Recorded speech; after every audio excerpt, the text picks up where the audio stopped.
नमस्कार मैत्रिणींनो. 23 एप्रिल हा जागतिक पुस्तक दिन.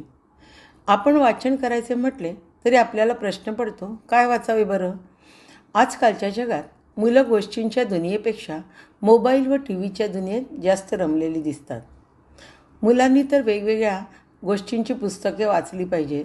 लहानपणी गोष्टी वाचल्यावर मजा येते, परंतु त्याचं महत्त्व त्यांना मोठं झाल्यावर कळतं. आपलं जर वाचन दांडगं असेल तर आपण कोणत्याही विषयावर भाष्य करू शकतो, कोणत्याही प्रश्नाला सडेतोड उत्तर देऊ शकतो.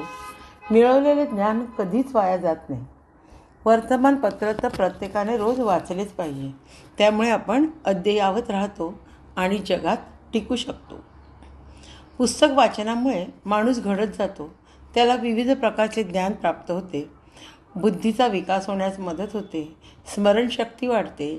शब्दभांडार वाढते. सारासार विवेकबुद्धीने विचार करण्याची क्षमता प्राप्त होते. सकारात्मकता वाढते. योग्य काय अयोग्य काय ते समजते. आपली आकलनशक्ती वाढते. म्हणूनच या जागतिक पुस्तक दिनाच्या निमित्ताने पुस्तक वाचनाचा उपक्रम हाती घ्यायचे ठरविले. पण पुस्तक कोणते वाचायचे हा प्रश्न पडला. मागील वर्षी आपण आपल्यातीलच एक कवयित्री लेखिका सौ माधुरीताई बागडे अलई यांचे असंच का हे विज्ञान कथांचे पुस्तक मुलांना बक्षीस म्हणून दिले होते. त्याच पुस्तकातील रोज एक एक कथा वाचायला सांगितले आणि हा म्हणता मुले तयार पण झाली. अजून एका गोष्टीचा आनंद झाला की बक्षीस मिळाले की ते बक्षीस कुठेतरी कोपऱ्यात अथवा कपाटात जाऊन बसते. पण नाही, आमची मुले ते पुस्तक पुन्हा बाहेर काढून त्यातील एक एक कथा रोज वाचणार आहे.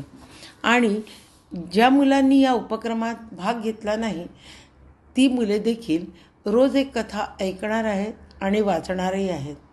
ग्रुपमधील मुले इंग्रजी माध्यमातील आहेत, तरी देखील ती अस्खलित मराठी वाचतात. याचा मला खूप आनंद होतो. चला तर मग ऐकूया रोज एक कथा.